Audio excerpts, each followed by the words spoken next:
baseball is dead. Rest in peace. Thursday, Family Feud Day. Everyone's excited for Family Feud. I had some people ask me like, "Hey man, are you gonna sneak in a guess that year?" Because I'm like, no. Hey, it's one a week. Joe got it already.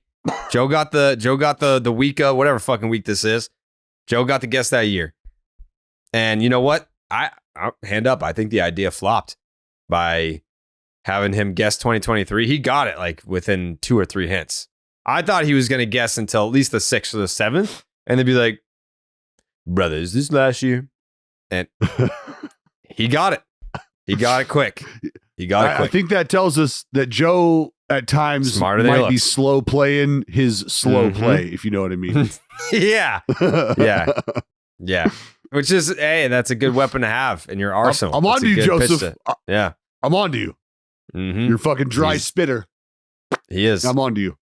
Mm-hmm. Before we came on the air here, I was telling Dallas how I had a dream about Mason Miller last night, and he was trying to make it seem like it's something that I should be ashamed of. Something I should be ashamed of. No, I'm not ashamed I just think it's cute. You know what? You immediately trying to get out in front of it. I'm not trying to get out in front of it. Dallas. No. Dallas said he was gonna. He said he was gonna talk about it on the broadcast. I'll talk about it on my podcast. Okay. Yeah. And you know what? More people are probably listening to this podcast than fucking watching A's games. I'll tell you that right now. So collectively, there's people. We've got people in the UK. Jared, we got a strong contingency in the UK. Australia as well. They're not a part Bolivia. of the UK, right? Bolivia. They love the A's in Bolivia. Huge in Bolivia. I had no idea how big I was in Bolivia. But now we know. I had a dream about Mason Miller. I was watching a YouTube video about Mason Miller yesterday. And was it one of those dreams where you have to shower after, or were you able to just go right back? I tend to always shower, when I wake up in the morning. But I approached him and I learned some things about him in this video. I did not know that he was a diabetic. I did not know that he was like super. Where have you been? Where have you how did you not know that? This is your fault. No, what? You're the A's We have the literal A's broadcaster on the podcast. And it's not even like a part-time guest. Like you're on the show. You've never said he's diabetic to me. What? Jared, not only have I said that here, it's been talked about ad nauseum on the broadcast. Like that is, I've talked about why and I've said it on here, why he's an even better person than he is a pitcher, because every city he goes to, he spends time with multiple children who are type 1 diabetics, sitting down, answering questions, explaining everything he can to them about what he's gone through, how he manages this. So it's been pretty public knowledge for a while, on top of me informing you in multiple fronts. So maybe on NBC Bay Area, but not on Baseball is Dead. Oh, yeah. So I didn't know that he was an individual that couldn't put on weight and didn't know why, and then they identified why, and then he put on 50 pounds and he started throwing hundos, and I was like, all right, that's what I got to do. That's what I got to do. So I met him in my dream. And by the way, I will not be ashamed when I meet him to tell him that, oh, we've already met before. Oh, no. This is you may not remember the first time, but this is actually our second time meeting because we've met in my dreams before. No, I've watched you in real life just absolutely engulf anher man orally upon meeting them, like you did it. Ricky Henderson. Yep, you did. They're it always to Ricky. A's. Why? What's up with that? Look, dude. You've been living a lie this entire time. You've been living the lie. I have not. I've just been chilling in the weeds, watching the green and gold pour out of you, and you were just around every corner trying to plug a hole. Like the way you absolutely throated Ricky in the dugout, I knew I was do it again. This guy. Again, I know. I mean, if Ricky and Mason were ever together, Jared, you might be able to qualify for the downhill moguls. Just. both these guys. Yeah. I think the only other person now at this point, I lied. There's 2 people left that if I met them in real life, that I would be starstruck. We know the answer to that. I sure do. And I couldn't imagine shaking the hand of Barry Lamar Bonds with you wrapped around his leg. That would be weird. I would be doing that. Who's the other guy at Dallas?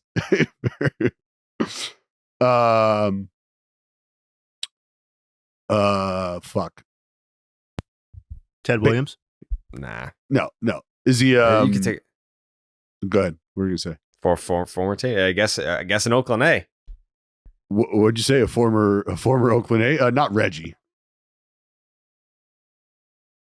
No.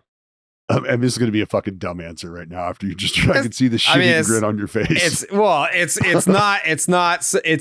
the truth. It is someone that I would be totally starstruck to meet. Okay, it's a dumb answer. I just hung out with Keith Folk at the Target in Saugus in December. We bought paper towels together. Oh, that's right. You guys met up at Target. That's right. I do remember that. Speedy recovery to Folky, by the way, who just had hip surgery. Ah, that's good. Yeah. I said former teammate is what I said. Oh, former teammate of mine. Mm-hmm. Oh, yes. I do know the other guy now. I do know the other guy. Yes. Well, I told you in LA, like that's a done deal. You come with me to LA. When the hell have we been to LA? We haven't been to LA together since 2018. Yeah. Yeah. Well, I mean, that's a you thing because I'm in LA. So well, that's a you thing because I was in LA in 2022. Yeah, well, if I'm not there to facilitate it, then that's where the problem lies. You see? Sounds like a you problem to me. So it sounds like you need to come with me to LA when we're there, and you will be able. You'll be able to meet Noma. I've met this guy. It's not that big of a deal. It's pretty fucking big deal. Come on, it's a huge deal. It's a huge deal. It's fucking. Noma. Do you work with him at ESPN, Jayhay? Yeah. What were your impressions? I very much enjoyed Nomar. I thought he was. So the first thing that struck me is that he may have been the best hitter that I ever got to work with at ESPN. Like just pure hitting. Like I guess you could debate him and Barry, but I was gonna say him and Lark. Yeah, but like, come on. Nomar Lark was had a better career, but I think Nomar at his peak was a hitting savant in a way that, Barry probably just wasn't. Nobody was. Nomar was the best. The other memory, like core memory that I have of Nomar working with was we're in the green room and he starts listing off all these stats, man. And he's just like, this guy had this and this, and he's fourth all time in this. And he's like, Jayhay, what do you think about this guy? I mean, this sounds like Hall of Fame stuff, doesn't it? And I go, well, I could kind of see where this was going. And I was like, yeah, man, it's like a really good. And he was talking about himself. And how he had deserved way more Hall of Fame recognition than he got.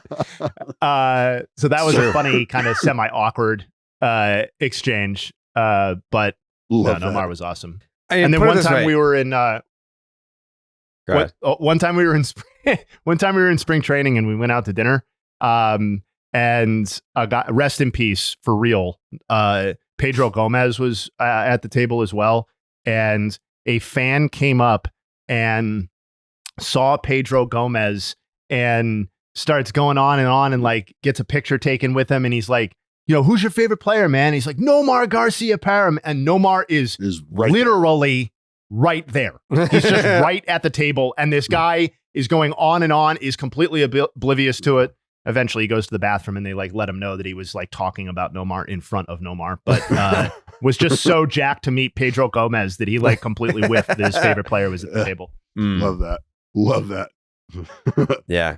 I mean, as long as I feel like I need like the Jayhay character approval, which I feel like I've gotten through this conversation, but they say never meet your heroes. I don't like, I want to be sure that if I meet Nomar that I'm not going to be disappointed, because that would probably ruin my life. I'll tell you this, dude. Yeah, definitely not, I don't think. Yeah. Like, and I am like, Nomi and I never worked together. We're teammates. So I guess that's different. We work together. But I was not a all-star. I was not the ace on our team. He was not a dude that would ever need to spend any extra time around me, acknowledging me than necessary, like in the dugout and passing, whatever. Right. And we became pretty good friends. And every time I see him at the ballpark, like if we see each other, it's one of those where, oh, hey, if I was headed over there, I'm not headed over there now. I just saw Nomi. I'm going to go say what's up to Nomar. And I've watched him multiple times, like deviate and like light step jog over to me to be like, hey, I'm headed up to lunch. Just saw you, wanted to say hi. And it's like, you fucking dude, you can just throw the phone. Yeah. Hey, wait, no, what's up, man? And I, you know, like more than enough. And he's a fucking great dude. He is a great dude. He was a great teammate to me. I mean, I've told the story a couple times just about how he, you know, I was dealing with some shit like within the organization, and he physically walked into the room and was like, so this is how we're going to treat this kid. Got it? And he like talked to them and he talked to me and he walked out the room and I was like, yeah, motherfucker. You heard what he said. That's awesome.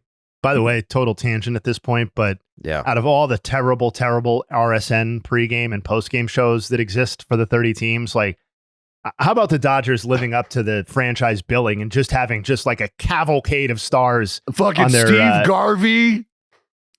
Oral still does it too, right? Oh yeah, like, yeah. Well, oh yeah. Oral, Nomar. They got one of the Hairston's, probably the one who Jerry tweets about Hairston. Jordan all the time. Yeah. Yeah. No, they've Love me some J hair. Tuning in and getting some Oral and some Nomar. Given what you could be getting league wide is just an incredible listening experience. I tell you, I am always talk about a great guy to work with. Oral was one of a kind. He is a Jayhay. He along and for different reasons and similar reasons. He and Jim Palmer are some of my favorite guys to run into at the ballpark and talk to. Just love them. Love them. Oral has a wonderful combination of self-confidence and like modesty going on at the same time, where you like because he's like kind of a dorky looking guy, and that was like his thing when he was a pitcher and skinny and whatever. Like you feel like you're gonna get maybe a meek guy a little bit, right? And that's like not at all what's going on with Oral Hershiser. He's closer to like Big Pimp Daddy in the way that like it legit feels like the skinny nerdy dude in high school who's got glasses on, who you think would be the one getting pushed into the locker, is the dude who walks by you and throws a fucking razor sharp elbow into you. You're like, what, you motherfucker? Like, why? Like, he's that dude. He's like, you didn't expect that? Not from you, Oral. Jesus, Bulldog, calm down. Bulldog. Wow. So you can meet your heroes. Yeah, you can meet your heroes. Okay. Sometimes you can. Sometimes you can. Who's your hero, Jake? Dennis Drinkwater, and I met him like 2 weeks ago, and he was the man. Yeah. So meet your heroes. He was the man. Didn't stick around long. Yeah, he didn't he give you his number? Yeah, got his number. Gonna try to shoot a video with him sometime soon. That's cool. Yeah. Jake made a video about Dennis Drinkwater that got like 6 million views, and he met the guy. And he couldn't figure out the internet. No idea what it was. Yeah. Didn't know anything about it. But that was part of his charm. He's a baseball legend. He's exceeded being just a Red Sox legend. He's a baseball legend at this point. Yeah, quickest hook in the history. Love it. Yeah. And you too can be a baseball legend when you get in with the Underdog Fantasy app. Yesterday was an easy one. I mean, we kind of just handed it to you. We were like, hey, you guys want a dub? There you go. Underdog Fantasy is yeah, you did. You told us. The easiest place to play fantasy sports. Playing their pick'em game is as simple as selecting higher or lower on player stats, strikeouts, total bases, home runs, and so much more. Make entries of all baseball. Or you can mix and match across your other favorite sports. You can win up to 100 times your money, and it's a ton of fun. The higher or lower for Paul Skeens' pitches thrown yesterday was half a pitch. To the surprise of some, it only took till pitch one. Wow. Yeah, some people were like, damn, how the hell did we not get that? Caught some people by surprise. Yeah. Nailed the 0-2. The 0-2 felt so much better, though. Mm-hmm. So because you were counting your money at that point. Yeah, Yeah. It was well, it if you had hit already hit the bank account. Yeah. But Jay, if you didn't know about the 0.5 super secret O2 parlay, then that might be a you thing, and it's unfortunate you missed out on that. But the rest of us, am I right? Yeah, it's always it's tough when you can't order off the menu. You know? Yeah, hang with them, man. Sorry, it's Yeah, shit. animals. Make sure you sign up with the promo code Jared. That is JARED to get up to $250 in bonus cash and a special pick on Underdog. That is Underdog Fantasy promo code Jared. There's one story that everyone was talking about last night.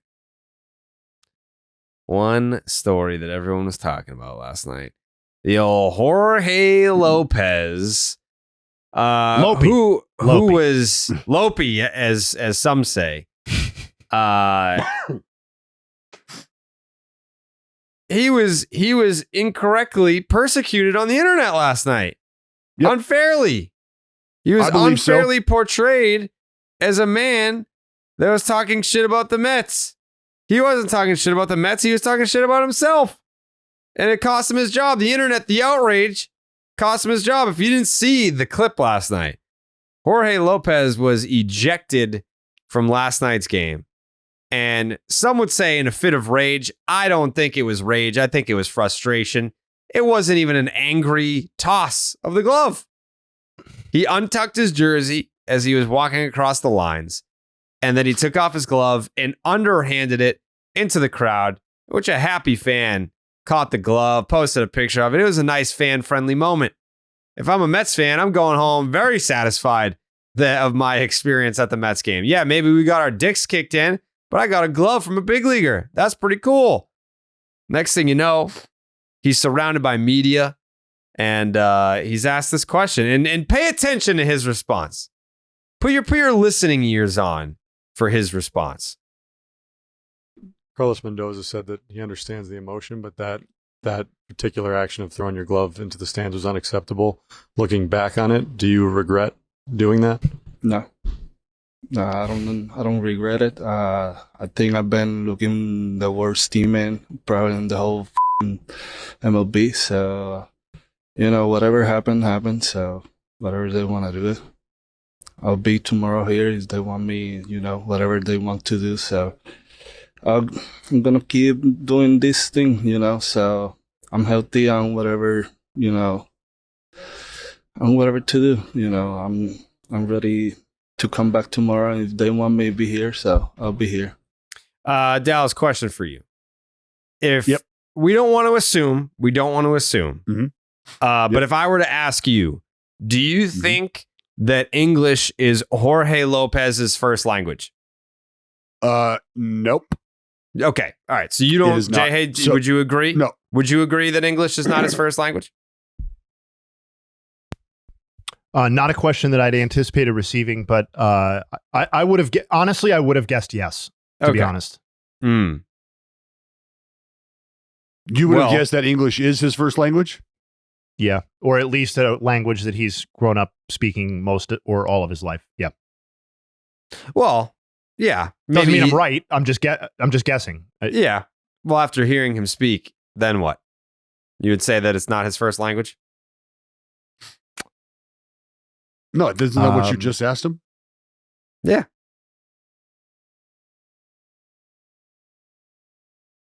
There's no way you can listen to that and think that English is his first language. Everyone ran with that. No, I mean, and said that he called the Mets, quote, the worst team in probably the whole fucking MLB.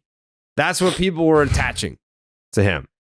People were saying that he said that the Mets were the worst team in the whole fucking MLB.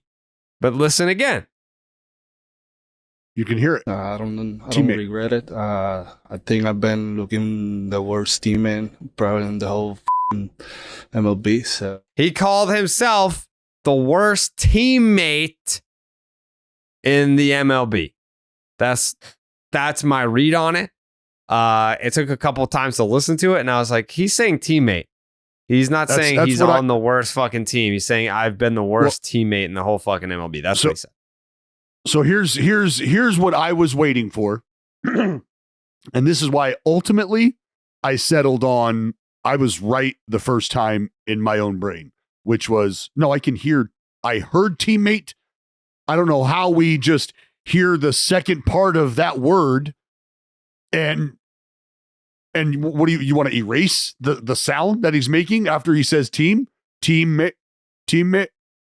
you just want to erase that last part? No, that's a word that means something, especially under the context that we're diving into right now, which is this is not a English speaking or English first speaking individual. The clarification that's provided on MLB's own website actually makes me more confused. No. So his Jayhay, intentions are. Well, we're right, but that's where, for me, understanding or just if your initial reaction is to believe that he said teammate first, then going through all of this here and asking him to clarify, let's remember that he was probably asked that question in English as well. Can you clarify this?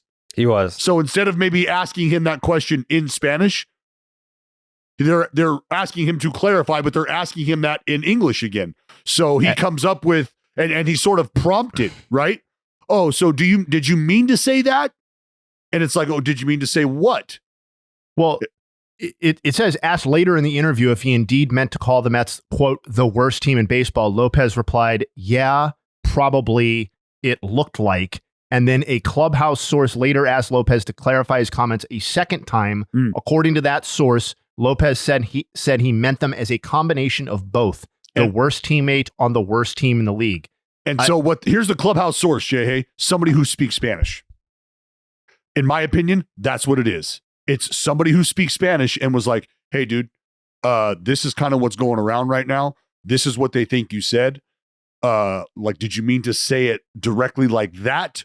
Or was it a combination of, and this is what I took away, and it's because I, in AAA, threw my fucking glove into the stands in Portland, Oregon, and had a very similar conversation like this. And and he's saying, in that moment, I just was terrible, and we're not a good team right now. So I probably look like a really bad teammate on a bad team. But at no point was I going, yeah, they're the worst fucking team in baseball. They're fucking terrible. Fuck those guys. Get me out of here. No, not at all. That's how I look at this. That's how I am viewing this. So finally given a level of clarification that he could understand, he was responsive and saying, you know what? Yeah, probably it's a combination of both. Like, we're not playing well, and I just got lit up. Like, I just gave up a bomb. We just lost 10-3. We're on a little bit of a skid. Shit's clearly not going well. I'm not going well right now. Like, that sucked. Oh, okay. So very different than you telling the world that your team is the worst fucking team in baseball. Yeah. Yeah, very different. Yeah. He's actually, I mean, I'm curious because Steve Cohen is very online. Like, he's super involved in social media, and the blowback that happened on Twitter after this comment was making the rounds with the wrong quote attached to it. How much did that have to do? Because he was promptly designated for assignment. It felt like that quote came out, and then maybe 20 to 25 minutes later was when it came out that he was designated for assignment. I mean, it felt like he was designated for assignment before he even got off the mound. Like, before he even finished throwing the glove. Like, that's how quick. But his manager, if your manager says, like, yeah, I respect your passion, like, I understand that, you're passionate about this game, and he was referring to the glove throw, but there, it's inexcusable at the same time. It's like, well, he didn't completely condemn it. He said, yeah, I respect that the guy's passionate, but we can't be throwing equipment into the crowd when we're not performing well. So I don't know. I mean, it felt to me like if he didn't say that, he would still be employed by the Mets. I mean, he's definitely a scapegoat to some degree, right? There's no getting around that. But I also think it doesn't really matter because he sounds very much like a guy who doesn't want to be there anymore. I mean, he basically came out and said that. He said, if they want me around, I'll show up. I think he could feel in those comments. When you say, if they want me around tomorrow, I'll come. Maybe in his head, he kind of knew that, like, maybe I'm not going to be around tomorrow, and they're not going to want me here. And he doesn't matter to the ultimate stakes for this team.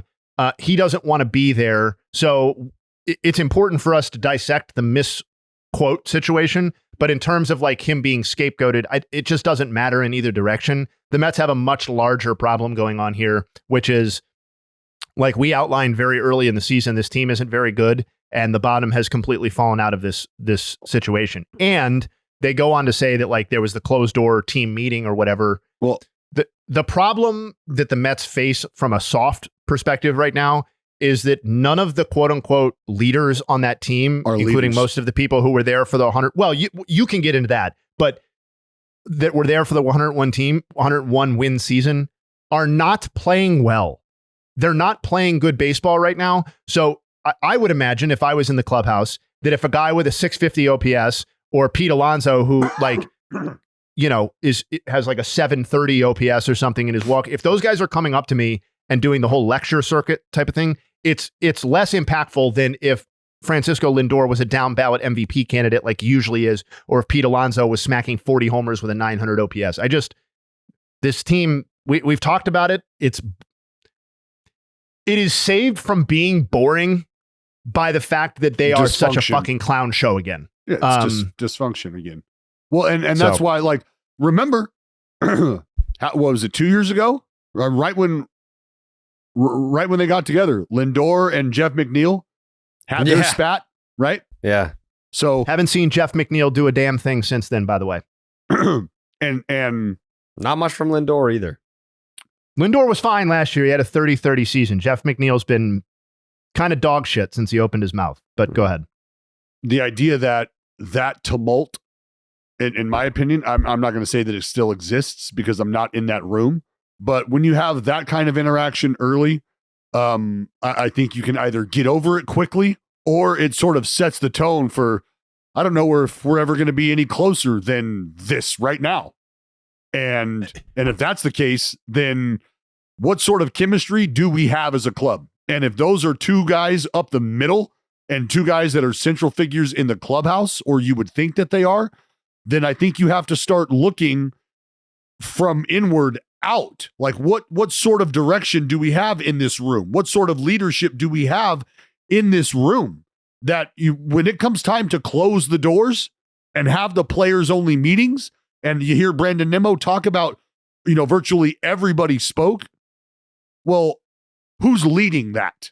And if so, Jayhay, to the point you made, does that voice carry weight? Because a true leader, if their ERA is 9, it doesn't matter. And if they're 0 for June, it doesn't matter, because the work and the consistency that they provide day in and day out as the lighthouses show you how to handle shit when it's not going well. So you don't ever question their words or question where they're coming from, because they have shown you day in and day out how to get it done. So if that isn't something that's happening, that has to be addressed. That has to be discussed. I think you made a great point about like looking around and thinking, have we gone as far as this group is going to take us? Because I think from a very natural human perspective, put yourself in that clubhouse as Lindor or Alonso or whichever prominent person you want to be. They know what the deal is now. They know that this core of players has taken them as far as they are going to go. And furthermore, if you're Pete Alonso, you're looking out and being like, I don't know if I'm even going to be here in 2 weeks, 3 weeks, a month, let alone next season, because Buster came out with the Mets trade column, like that conversation has now begun. And so I think it's very natural from that perspective to be like, well, this is, it may not be a sinking ship, but it's not a ship that it's just languishing in the sea right now, and we're not going anywhere. So to get frustrated with that, I think is extremely natural. And it goes back to the original point that we've made about the Mets time and time again on this podcast, which is, where is this all going and how are they going to get there? Remember, Jayhay, they told you. They told Max Scherzer, and Max Scherzer did us a favor and told all of us. And that is something that you cannot lose sight of. So when Max Scherzer and Justin Verlander pack their shit up and they're out of here because they were helped out and because they wanted to get out, and now you have this occurring here, you should not be shocked. This should not come as a surprise to you. They told you we weren't going to be competitive. They told you we weren't going to try to make any moves to bolster our non-competitive status right now. So when you start to see this team cannibalize itself, for me, it was always going to happen. This was coming. And that's fine that they said that 2024 is going to be a bridge year. What I'm much more interested in is in what way are we closer to the other side of the bridge, right? Now that we're that much closer to 2025, like what is this?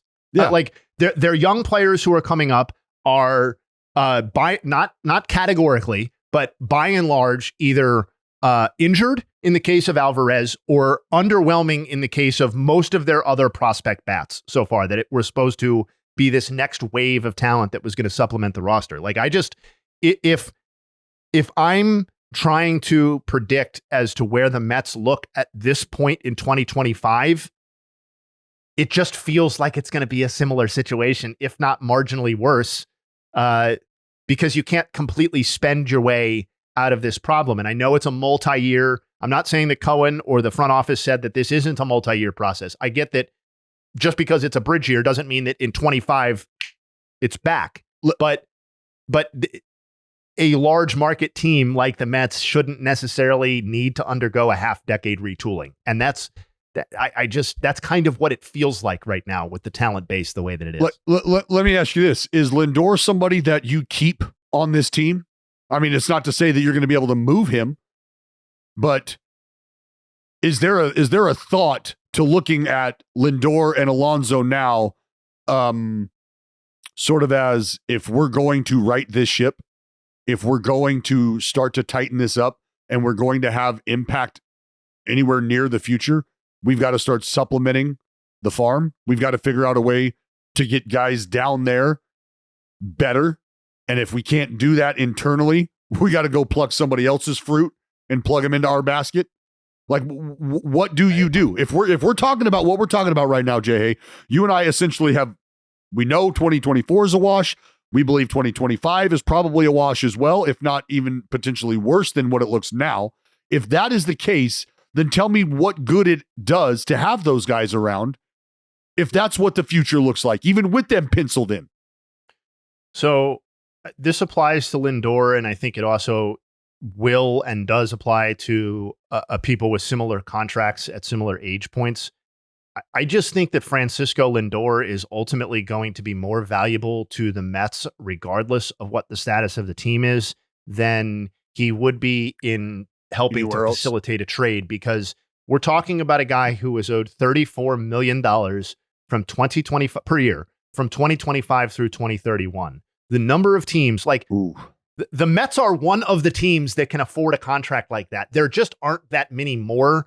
And I just don't know. Like, yes, paying money to get better prospects in Verlander and Scherzer transactions are one thing, because those guys clearly had very short timelines that they were going to be on the Mets anyway, contractually and age-wise.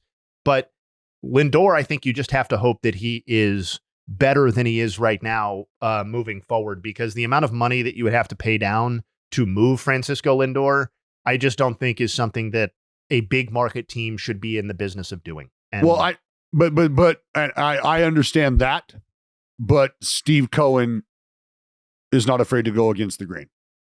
Okay, but where is this going? So you trade Francisco Lindor and you eat fucking $150 million. Buddy, that's why you get one prospect. Okay, great.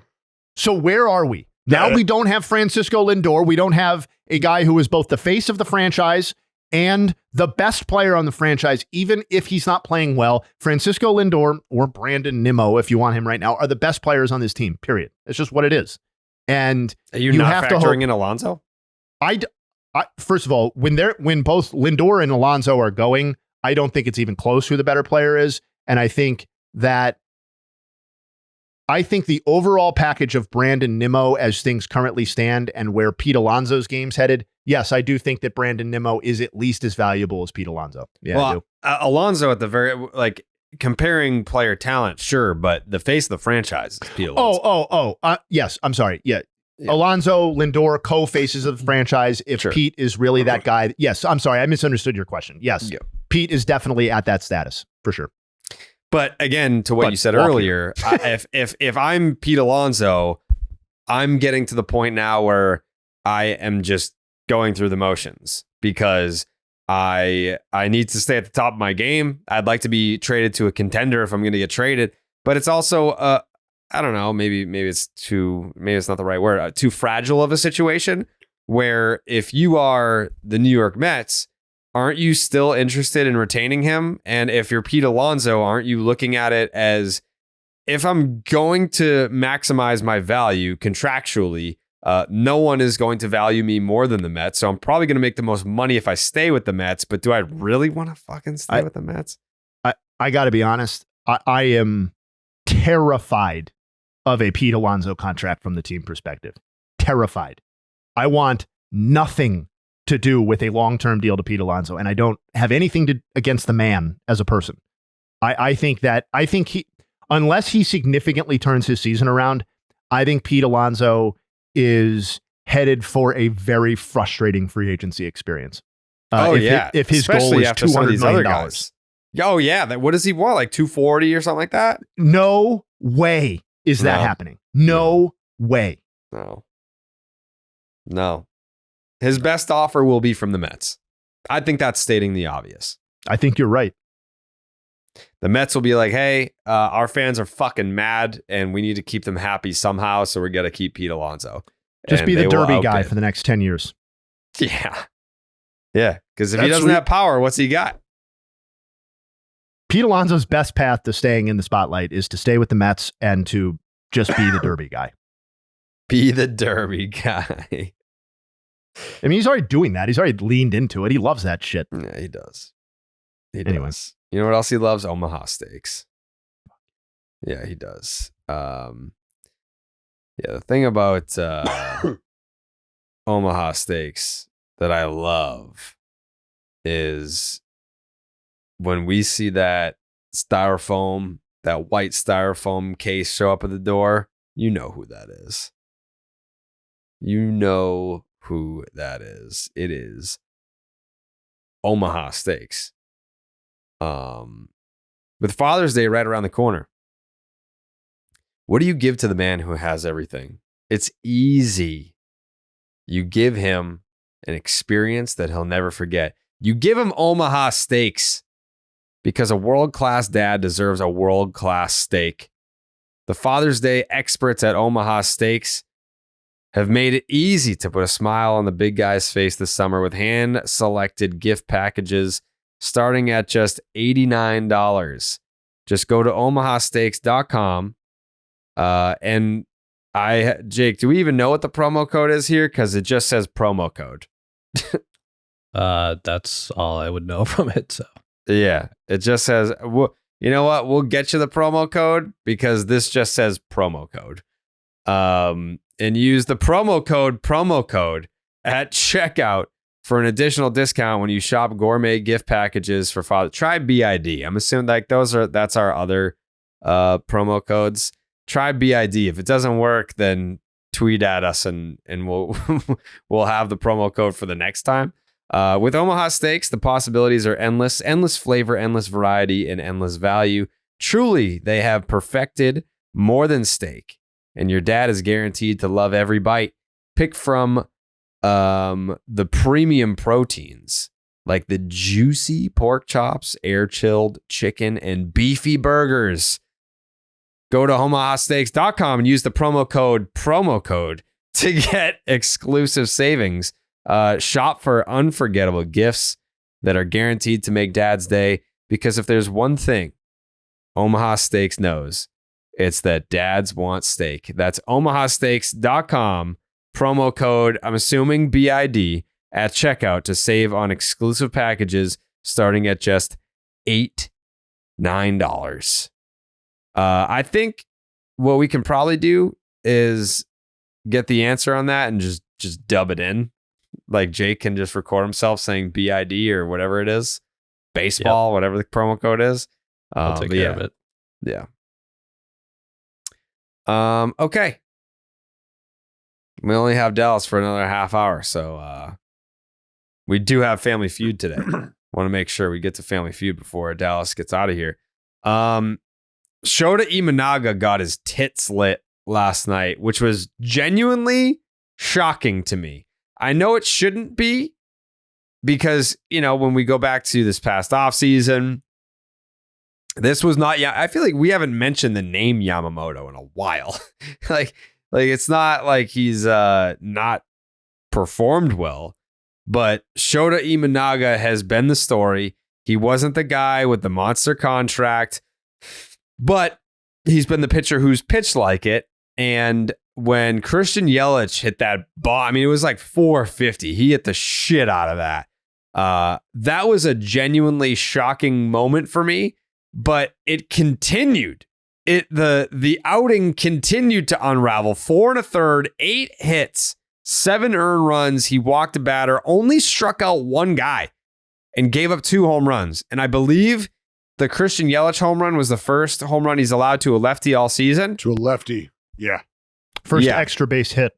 Holy shit. Yeah. So it really came apart for Imanaga yesterday.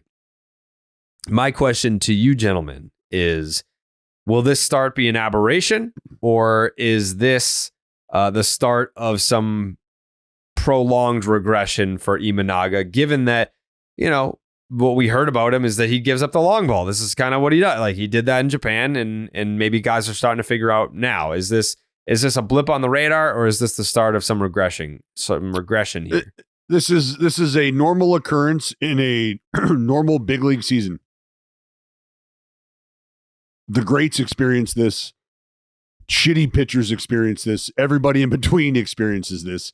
You have a great run, and then you go out there and you don't have some of your best stuff. There was a tick down in velocity, I think, when you look at some of the numbers. But the deception was just not there. The split was up in the zone. The split got hit. The fastball got hit hard, got hit often. And if he's not able to throw his other 2 offerings, curveball, slider, which are, really minimalist pitches for him, but if he's not able to land those for strikes either at any point in time, things become very tough for him. And they become very tough for anybody who really uses the combination of the fastball and the split the way he does. You've got to have something else to get these hitters off of one of those, right? So if you don't have the velocity that day that you're used to, the fastball plays down, because we know that's important to his fastball, not the velocity per se, but just the effect of the pitch. So if that's not fuzzy, the split's not going to have as much fuzz on it. So now the deception factor has dwindled a bit. You're also not landing the off speed or your breaking balls for strikes, under 50%, I believe. So now you're starting to see where hitters are looking for your fastball. They're looking for it in a specific spot. They're not worried about really anything else. And then the split that you are trying to put them away with doesn't have the finish or the bite on it. He had 6 total swing and misses. 6. 47 total swings. 6 swing and misses. The answer to your question is yes to both. He will be okay, and regression was always going to come. Nobody is this good. He is not, and nobody else is either.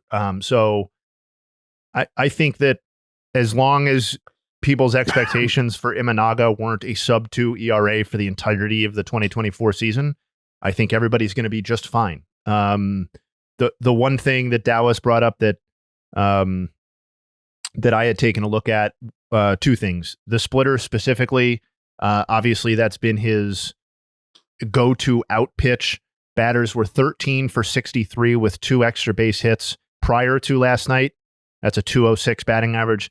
Prior to his last 2 starts, they are 7 for 20 with 2 extra base hits over those last 2 starts. That's 350, obviously. So very small sample size, not a ton of pitches overall, but That was a devastating pitch for him, and it's been significantly more hittable over his last 2 starts. The other thing that I think is worth bringing up is that his last start was skipped, so he was on a much longer rest stretch than he had typically been this season. I'm not saying that is the cause, but that did happen. And given that he got touched around in the first inning, I don't think it's necessarily surprising that he was a little bit rusty. And then Dallas brought up the whiffs overall. The one final thing I'll add,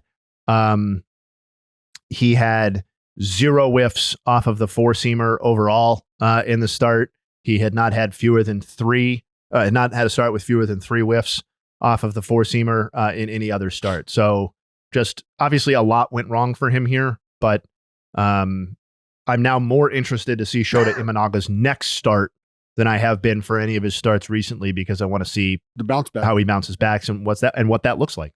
Jay, you said he had the hitters were 6 for what going into that outing on the split? They were 13 for 63, which is a 206 batting average, and they are 7 for 20 over the last 2 games. Yeah, because I mean they had 3 hits on the split. Yep, last night. Yep, and for the game before. Yeah, and to the point about not having the finish, they were 4 for 9 against him with 2 strikes. So instead of putting guys away, they were hitting over 500. That's not going to work. No, yeah. But and like when I hear the word regression, I think I have a super negative connotation attached to it. I hear like the guy, he's going to have a 9. He's terrible. He's like, no, but yes, like absolutely a step back. For sure, because that's otherworldly type production that he's posted through the first 9 starts. Like that's of course there's going to be a coming back down to earth effect. But yeah, in terms of like when I heard the word regression, I was like what do you think he's going to be fucking sitting 87 to 89 from now on, and the split's just going to be terrible? No. But yes, there's a coming down to earth effect. But I still think like if he finishes the season around a 3. Maybe even a little north of a 3. You're pleased with what you're getting. For sure. Well, I'm with Jayhay. I'm interested to see the bounce back start. What does that look like? But while we have Dallas, because he has a bust to catch, I feel like we should jump into Family Feud, Jake.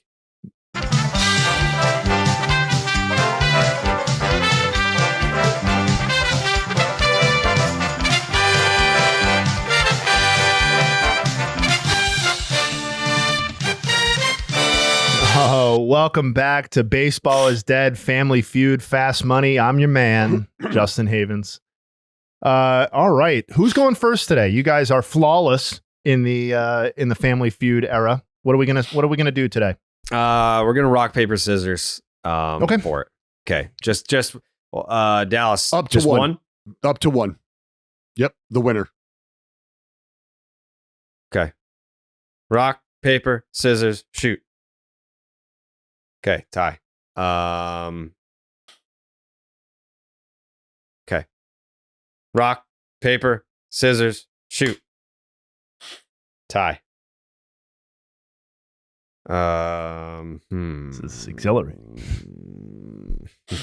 All right. Rock, paper, scissors, shoot. All right. Dallas goes first. All right. Dallas goes first. Oh, man. Right. Sweaty palms. Shutting down. All right. Jared's shutting down. Thank you, sir, for being classy. Got my pen. All right, Dallas, you know how this works, right? I think so. All right. Interested to see how these questions go this time. Jake, are you ready? Let's do it. All right. Dallas, here we go. Out of 100 BID fans, here were the results. If it's not Ohtani, who is the face of baseball right now? Oh, man. Mookie Betts. In what year will Paul Skeens win his first Cy Young Award? 2026. Who is the greatest shortstop of all time? Ooh. Cal Ripken Jr. Which team in the AL West has the best uniforms? Oh, Oakland A's. Who is the best postseason pitcher ever? Kurt Schilling. Thank you. Nice job, Dallas. So I am not happy. Not happy about it at all. I got to be honest. I'm seeing 135, Jayhay. Fuck, man, that is so below average. Yeah, that's what I got too. Fuck. I mean, Dallas, I got to be honest with you without, what we can digest afterwards. You did a very good job. I did not. There's two answers that I could have absolutely crushed, and I fucking blew it. No, there's no path to 190 points or something like that on this Fuck one. that. Yes, there was, and I fucking blew it. All right. God damn it. You hold yourself to a high standard. Jared, whenever you're ready, buddy. You can't get him. Wow. Hey, Dick.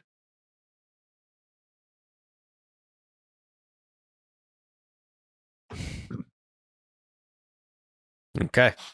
All right, Jared. It went well. You're absolutely going to get an opportunity to play here.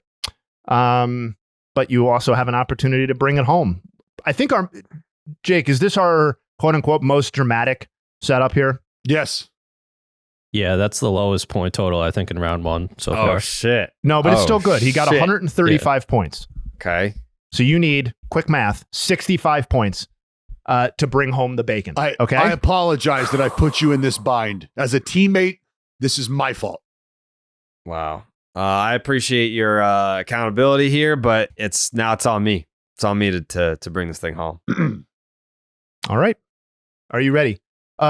Jake, do we want to, if he passes partway through, are we going through all five questions? Okay. Yeah. That's been a feedback from the fans. Just give us an asterisk on the one that he gets it right on, the one that wins it, but then go. Great. Jared, you ready? I'm ready. Don't fucking blow this, kid. Let's go. Out of 100 BID fans, here are the results. If it's not Ohtani, who is the face of baseball right now? Ooh, Mookie Betts. And oh, fuck. Oh, no. Ronald Acuna Jr. In what year will Paul Skeens win his first Cy Young Award? 2026. 2027. Who is the greatest shortstop of all time? Alex Rodriguez. Which team in the AL West has the best uniforms? The Padres. AL West. Who is the best postseason pitcher ever? Oh, I was thinking wait, what? Say that again? Who is the best postseason pitcher ever? Kurt Schilling. Greg Maddux. Madison Bumgarner. Oh my gosh! That's it. Those are all the questions. Wait, Jake, did I believe. Did I say an NL West team for an AL West question? You did. Okay. Jake, my math shows me that we came up at 191. Oh! The streak is over. The streak is over. Oh my God.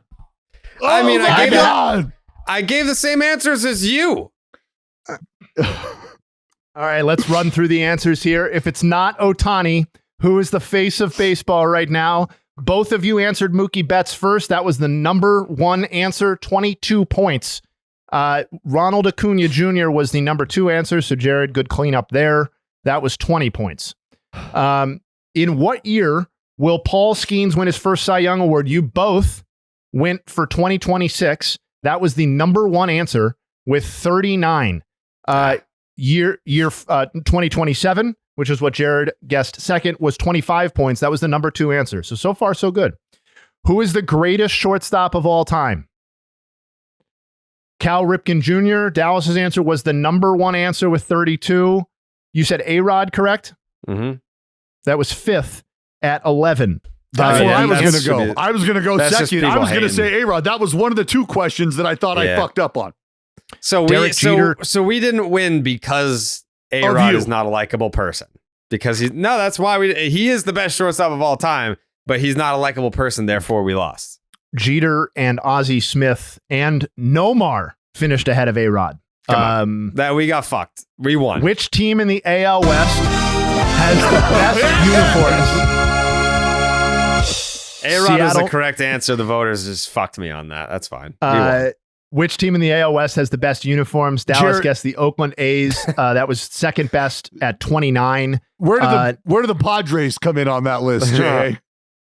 Actually, you know what? The Padres got one vote. So actually, you finished 8 points short, not 9 points short. That's my bad. You got 192.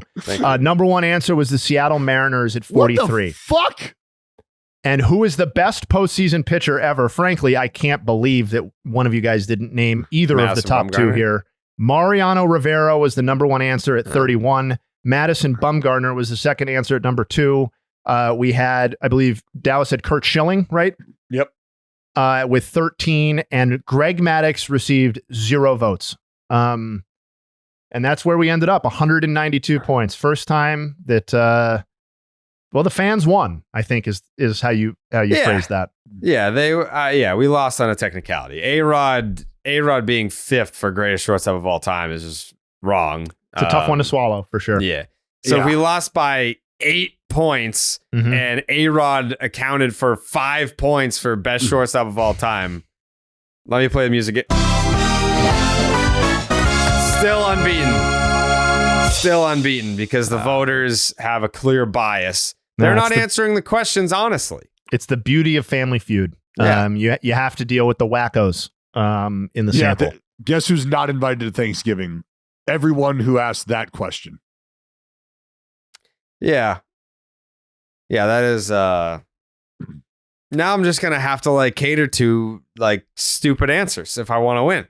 I'm trying to win honestly. All you guys had to do was say the words Mariano Rivera. You would have won. Yeah. Give me a break. Well, I mean, that's why going second sucks because it's definitely harder. Yes. I answered what?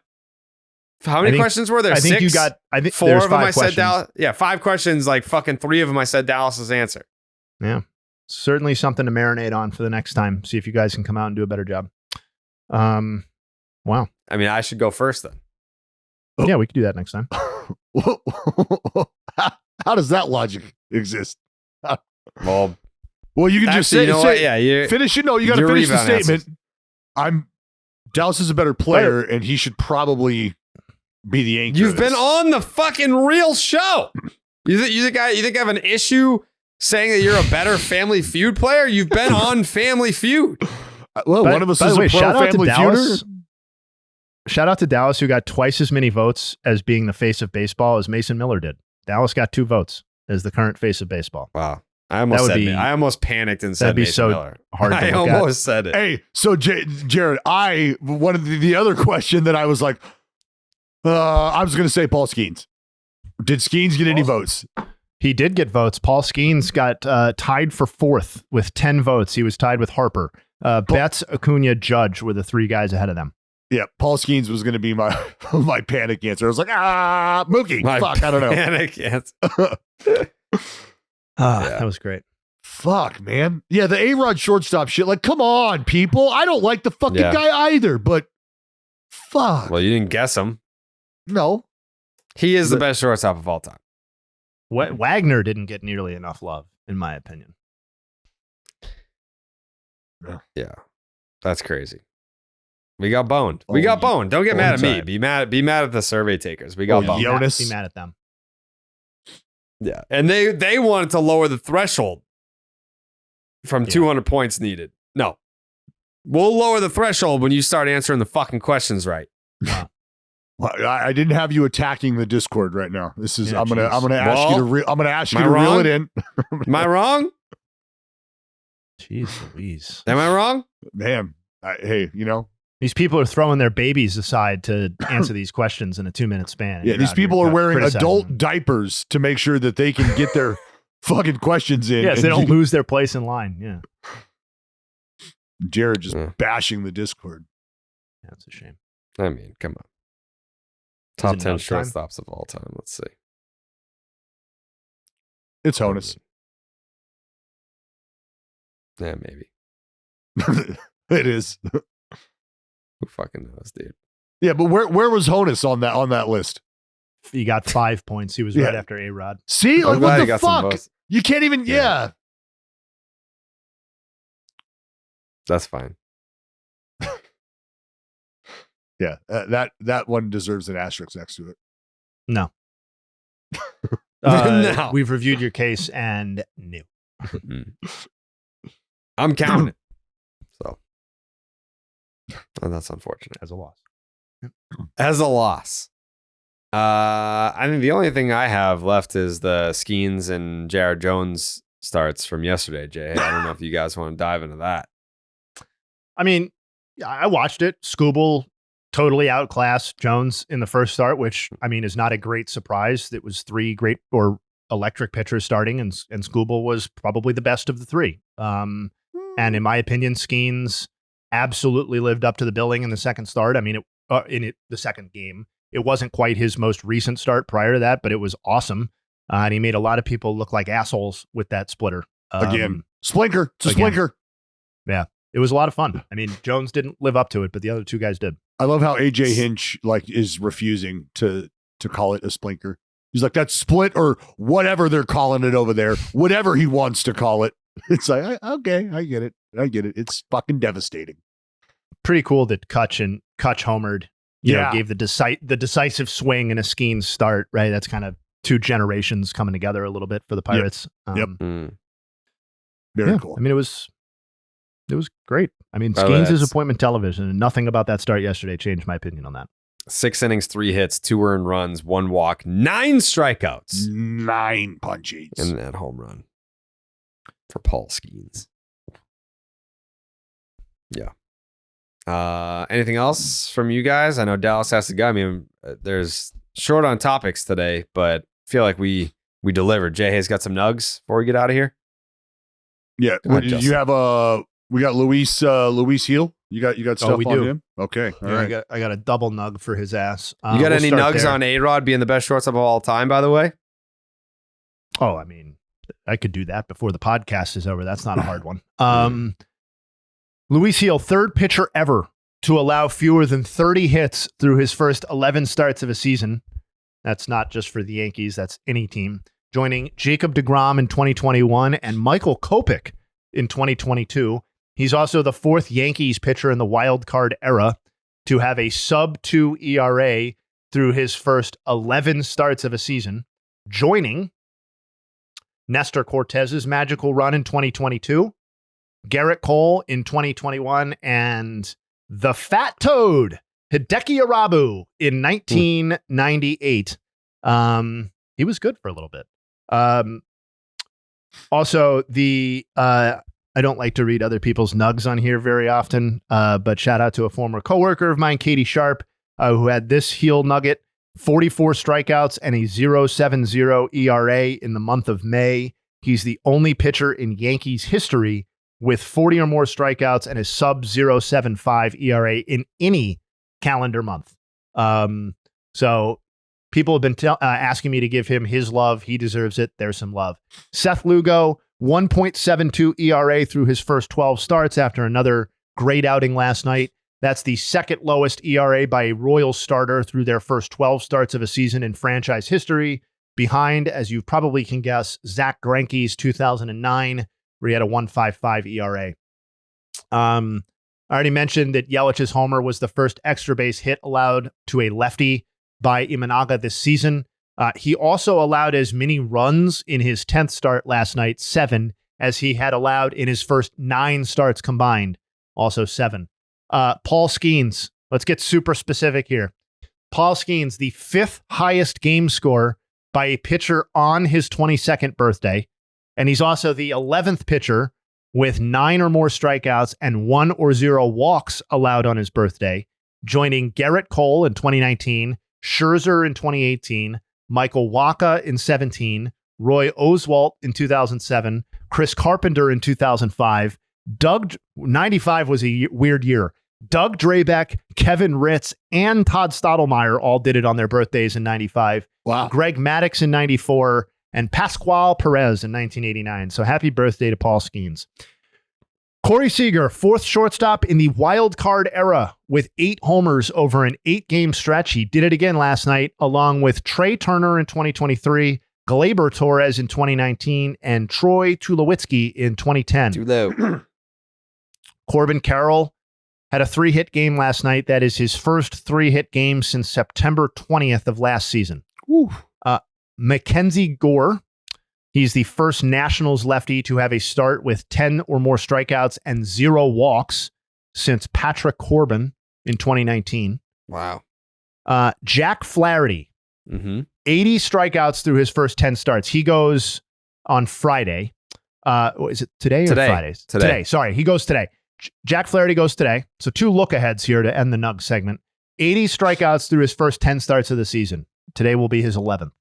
The record for most strikeouts by a Tigers pitcher through their first 11 starts of a season is 91 by Max Scherzer in 2013. So if Flaherty goes out there and Ks 11 today, he will tie that totally made-up record. And Flaherty and Skubal, because Skubal also already has 80 Ks through 11 starts, Flaherty and Skubal are the first pair of teammates to both have 80 Ks through their first 11 starts of a season, because Flaherty will by default have that even if he strikes out 0. Since Scherzer, Verlander, and Anibal Sanchez all did it in 2013. God damn, was that a rotation. ERA title that year, I believe. Whew, what a team. Mm-hmm. God, no World Series has got to be hard to swallow for that era. And Chris Sale, he pitches on Saturday against the Oakland A's. This should be a fucking blast, friends, if you like to see Chris Sale's domination continue. No offense. He is 7 what's up? Oh, go ahead. We'll talk after. Yeah. 7-0 with a 1.17 ERA over his last 7 starts. The last pitcher in franchise history to go 8-0 with an ERA of 1.50 or lower over an 8-start span was not Maddox, not Glavine, not Smoltz, Warren Spahn in 1961 when the franchise was still in Milwaukee. And those are your Thursday Nuggs. Wow. You ready for that pain train, Dallas, or no? Oh, boy. It's not going to go how you think it's going to go. All right. Well, when it does, you're going to get a good old-fashioned "we told you so." That's on Monday. I'm going full DB on Monday, and I'm going to be like, do you remember when I told you on Thursday? Yeah. And you guys are going to remember when I told you. Oh, man. Yeah. This is sad. This is sad, dude. You just watch. Brent Rooker will probably already be traded off the team by the time Saturday comes around. So you got to figure he's out of the lineup. Mm-hmm. You just watch. You take a note of banging Miguel Andahar since he showed up. Oh, yeah. What a franchise cornerstone he is. Yeah, I got 7 innings, 4 hits, 11 strikeouts from Chris Sale. I think he's going to throw a 9-inning perfect game. Wow. Right is it in Oakland? Right in front of Dallas's ass. Then he's going to take the baseball and he's going to throw it into the fucking press box. Is it in Oakland? Yeah. I thought it's it's in Atlanta. No, we're leaving tomorrow. That's what I thought. Okay. Yeah, you should figure that out for sure. It's more important that you know that. It's definitely more important that you're aware of the location. Yeah, we're actually leaving today too. Now that I think about it. I thought we did the podcast right now because of where you were, but yeah. Cool. All right. We still got to hit one more read, but Dallas, any final thoughts?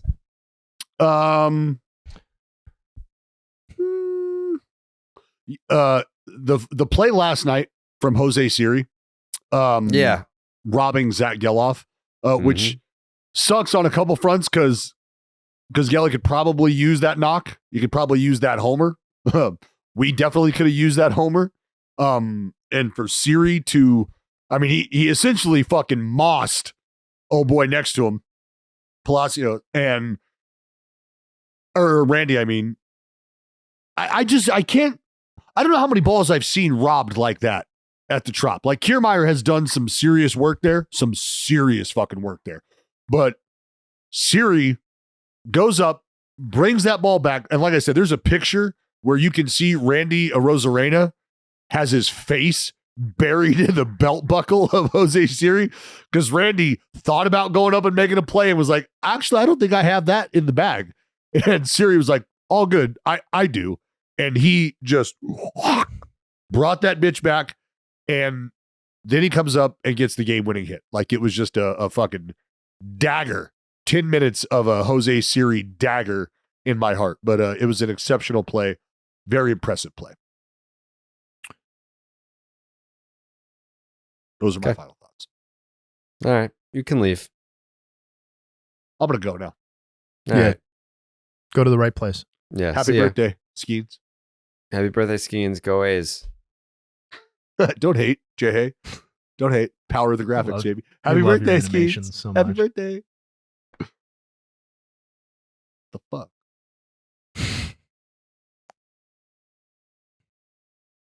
Oh, that guy. He didn't say the thing. I can take an old one. Yeah. I mean, if there's, he should get suspended for that. Yeah, that's. Anyways, Jayhay, you got any life insurance suggestions? I do. I'm a dad. You are. And we all plan to be the best mom or dad, as I said, in my case, dad, that we can be. And the thing you definitely don't want to be is the parent without life insurance. The benefits of life insurance are, they should be obvious, but just in case they're not, if something were to happen to you or your spouse, what would happen to your child? Would they be taken care of, or your children? And that's where life insurance comes in, and that's why it is so important to have it. And that's where Ethos comes in. You can get affordable life insurance in minutes online with no medical exams. Just answer a few health questions for a quote and apply for coverage at ethoslife.com/BID. You can get the same day coverage in same day. So today's Thursday. You could listen to this podcast, coverage later in the day. Answer a few health questions, 100% online, no medical exam required. You're able to see your rate within minutes, and the term life policies start as low as $10 a month. I know we all spend $10 a month on things that are a lot less important than life insurance. Ethos has demystified and modernized, good combination there, the process of finding life insurance. Ethos offers customizable coverage to fit your needs and your budget. As I've said multiple times already, you can get everything done online with no complicated forms, doctor's appointments, or much of a wait for results. You can personalize your coverage to your family's needs, so it's not just about you. Helping your kids through college, things to do with your mortgage, income replacement, all that sort of stuff. Options range from 10 to 30 years of coverage. Be the parent you want to be. Get up to $2 million in term life insurance coverage in 10 minutes with Ethos. Answer just a few health questions and get your free quote at ethoslife.com/BID. That's ETHOS life.com/BID. Get term life insurance through Ethos today to help protect your family's finances. Get up to $2 million in coverage in just 10 minutes at https://ethoslife.com/BID. Thanks to Ethos for sponsoring us. Yeah, thank you, Ethos. Appreciate Ethos. Is there anything else that you want to hit on now that we got that loud, angry, fucking Big Bird looking motherfucker out of here? No, I mean, today he was pretty good. He kind of let other people talk and stuff like that. So I feel like I did get kind of my points off. Sometimes, we wrap up the podcast and it's like, Jesus, look at all these notes I didn't get to because nobody in Dallas's house wants to talk to him. You know what I mean? Right, But, exactly. Yeah. today was not one of those days. Very grateful for that. No, just another great week of podcasting. Really happy to be part of the Underdog Network. Happy to watch some baseball this weekend and excited about what we got coming up. Oh, I do have a final thought, actually. I do have a final thought. A very important one, actually. Barring some editing issues, we are going to be coming out with the second YouTube video. by me. This Sunday is the projected launch date, Sunday evening. What's the And topic?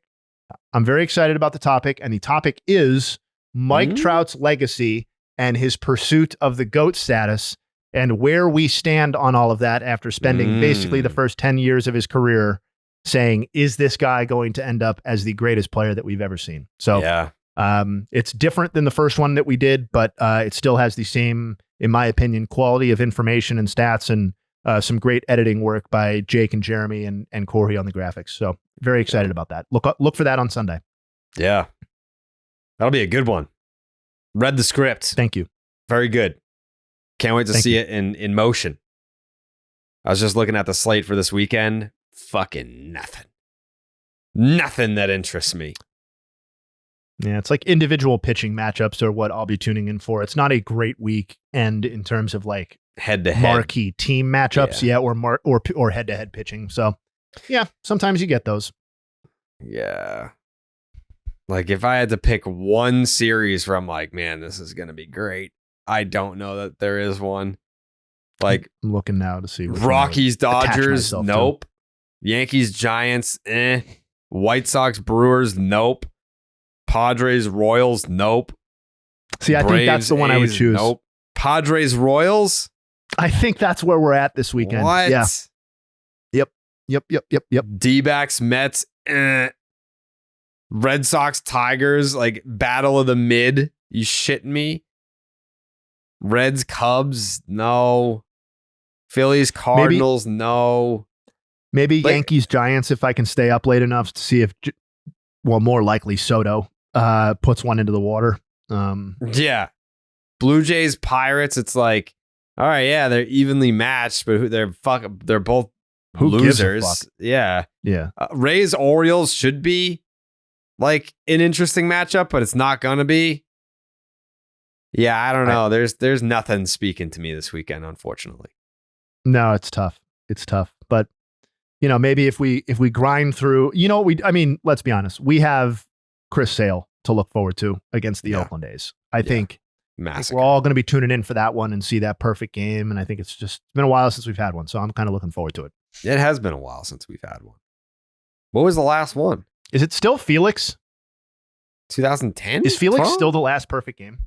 Let's see. List of perfect games. Oh, wait.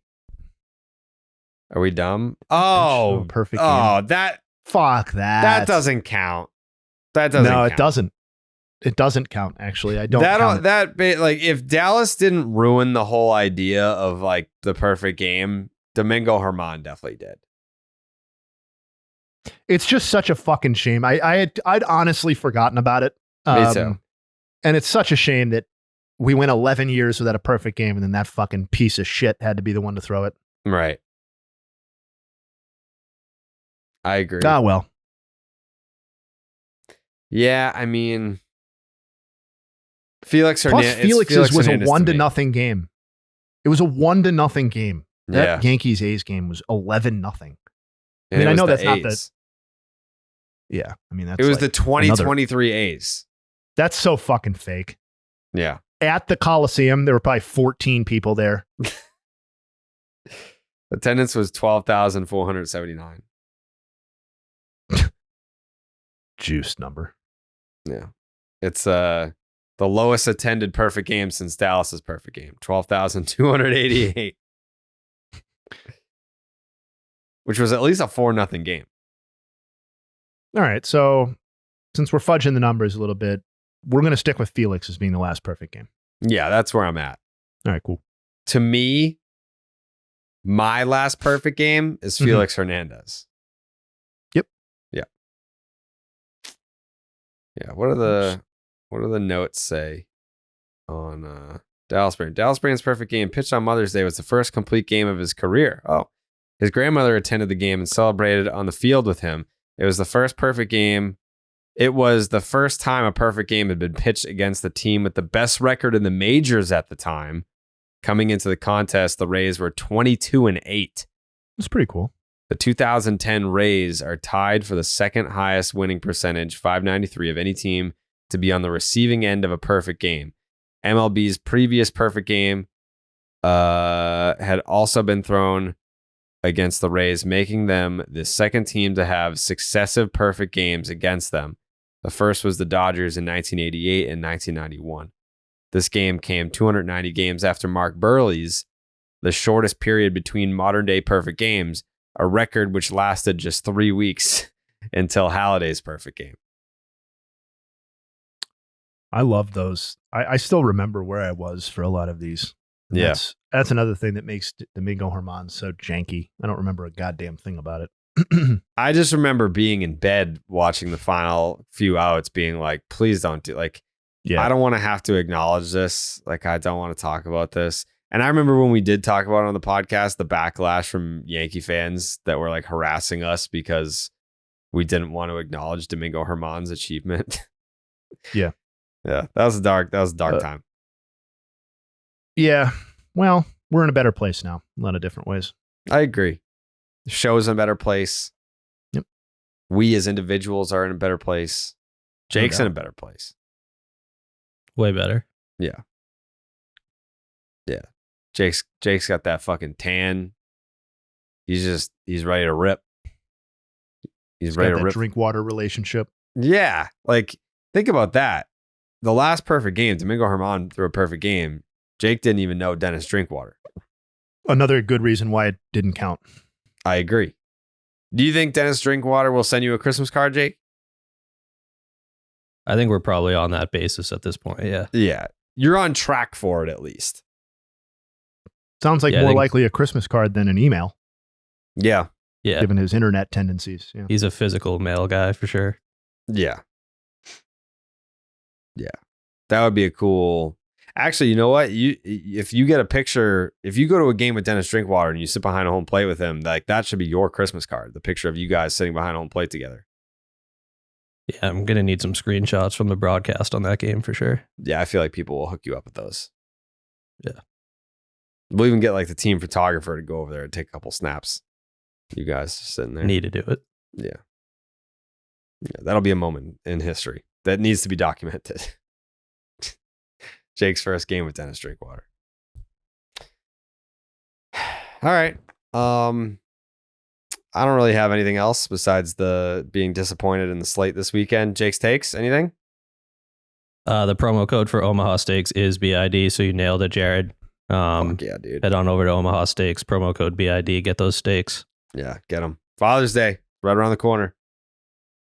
And by the way, it doesn't have to be Father's Day to enjoy a nice Omaha steak.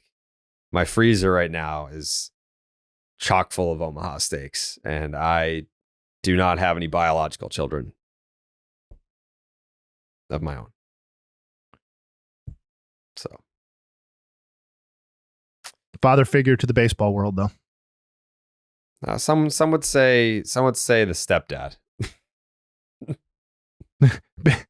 America's baseball stepdad. Yep, that's me. I'm like the Bob That's cool. Saget of the baseball world.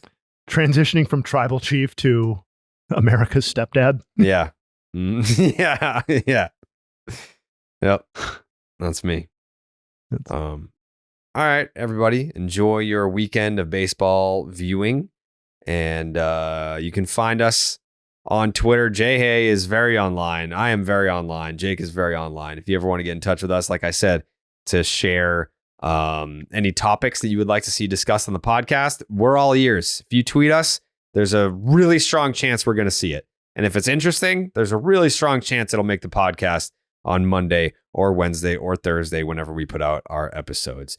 So again, thank you for watching us on YouTube. Be sure to subscribe. Be sure to subscribe on YouTube. Thank you for listening on Spotify, iTunes, wherever you get your podcasts. Jayhay, you had something to add? That just triggered that some guy asked me for a Bryson Stott nug, and I told him I would deliver today, and I didn't. So I got you. Okay, it's coming. It's coming on I'm Monday. going to do it right after this podcast, and it's going to be ready in my note file for Monday. Bang. Done. Nugs on demand. What other podcast does that? You can't name one. No. The name is Baseball is Dead. All right. We'll see you guys on Monday. Bye-bye. Wow.